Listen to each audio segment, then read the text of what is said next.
Assalamu alaikum hürmetli televizor görgüçüler. Uyghur televiziyasının gündelik haberlerini görüşünle karşılanır. Xitoy Sharq Turkistonda tarixni burmalamoqda. Sharq Turkistonda bu yil qabul qilingan askar sonining ko'paytilishi diqqat qo'zg'amoqda. Angliya parlamentida Uyg'ur guruhi qurildi. Ishg'oliyatning azoblari mazmun qilingan zamonaviy san'at ko'rgazmasi. Tövəndə diqqətinizə xəbərlərimizin təfsili məzmunları bo'lsin. Xitoy hukumatı Sharq Turkistondagi nohiyalarni asos qilgan asosiy qatlamda 10 ming kishilik tashviqot faoliyati boshlaganligi ma'lum bo'lmoqda. Aqsu gazeti tarqatgan xabarga qaraganda, mazkur tashviqot harakatining asosiy mazmuni atalmish Xinjiangning Jungoning ayrilmas bir qismi ekanligini tonish, Xinjiangdagi har millat xalqining Junxo millati bilan qandosh ekanligini tonish, Xinjiangdagi har millat madaniyatining Junxo madaniyatining bir qismi ekanligini tonish qatorliq mazmunlarni o'z ichiga oladi ekan. Atalmish Uyg'ur Abnum Rayonlik partikomi, Uyg'ur Abnum Rayonlik partikom tashviqot bilimi qatorliq organlar arqum-arqidan maqola e'lon qilib, Xinjiangning qadimki tarixini hozirgi vaziyatdagi muqimlik xizmatining ehtiyoji uchun xizmat qildirishi lozimligini alohida ta'kidlagan. Xitoy doiralari Sharq Turkistonda 3 milliondan ortiq Uyg'urni lagerga qamash.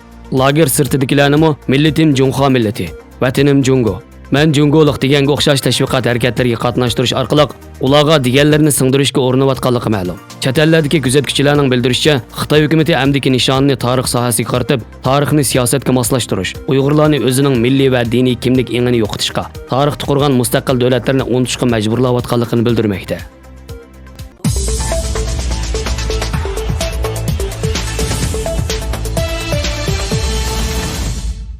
Xinhua agentligi atalmish Xinjiang gazeti qatorliq Xitoy hukumat taratqullarining xabar qilishicha, atalmish Uyg'ur Abnum rayon miqyosida 2019-yillik askar qabul qilish xizmati 1-avgust kuni rasmiy boshlanadi ekan. Xabarda ma'lum bo'lishicha, bu yillik askarlik qabul qilish obyektlari asosliq oliy maktablarni bitirgan, oliy maktabga yangi kirgan o'quvchilar va yuqori o'qish tarixiga ega yoshlar asos qilinadi ekan.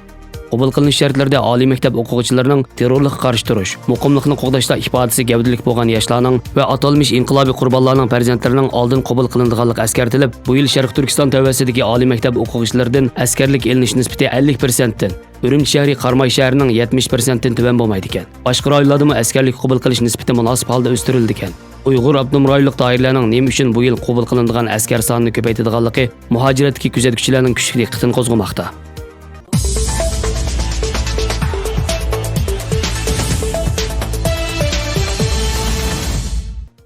24-iyul Angliya parlamentida jazo lagerlari to'g'risida guvohlik berish yig'ini o'tkazilgan hamda Uyg'ur guruhi qurilgan. Dunyo Uyg'ur qurultiyining raisi Dolqun Ayso apandi 24-iyul Angliya poytaxti Londonga yetib kelib, Angliya parlamentida uyushtirilgan Uyg'urlarning diniy vaziyati va jazo lagerlari to'g'risida guvohlik berish yig'ini qatnashgan bo'lib, Angliya parlamentida guvohlik berish yig'ini uyushtirilishi bilan bir vaqtda, ya'ni yig'in xotimasida barliq partiya vakillarining ovoz qo'shishi bilan Uyg'ur guruhi qurilgan. Dolqun Ayso apandi guvohlik berish yig'inida so'z qilib, Sharq Turkistonning navbatdagi umumiy vaziyati, bo'libmi diniy sohadagi zulm va jazo lagerlaridagi eg'ir bostirishlar to'g'risida atrofli ma'lumot bergan. Londondagi Uyg'ur siyosiy aktivlaridan Rahima xonim bu vaqtda to'xtalganda, oldi bilan Uyg'ur guruhining qurilishi uchun Angliyadagi Uyg'urlar, Dolqun Ayso apandi va boshqa kishilik huquq faoliyatchilarining 1 yildan ortiq tirishchilik ko'rsatishi bilan 24-iyul bu guruhining natijali qurilganligini, Uyg'urlarning Angliya parlamentidagi ovozi bo'lish rolini o'taydiganligini, shundaqla bir qism parlament a'zolarining Uyg'ur guruhidan o'rin olganligini, Uyg'urlar masalasining Angliya parlamentida doimo kun tartibda turishiga kafolatlik qilishini ta'kidlab o'tdi. Dolqun Ayso Angliya parlamentida Uyg'ur guruhining qurilishini o'xshash bo'lmagan partiyalarning Uyg'urlar masalasida parlamentda o'rtaq maydonda turishining boshlanishidan derak beradiganligini eskartdi.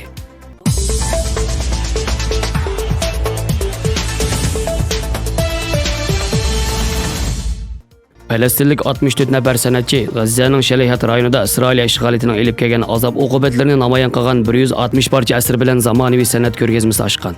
Ko'rgazmada rasmdan haykalgacha, fotosuratdan sahna san'atlarigacha bo'lgan ko'p xil san'at sohasi bo'yicha ulgulik asarlar ko'rgazma qilindi. Ko'rgazma mas'uli Baha Abudaya ko'rgazmaning taxminan 1,5 yil davomlashgan loyihaning mevasi ekanligini, falastinlik san'atchilarning maqsadlarining Isroil ishg'oliyatining azob uqubatlarini tushuntirish va yosh san'atchilarni zamonaviy san'at bilan tanishtirish ekanligini bildirdi.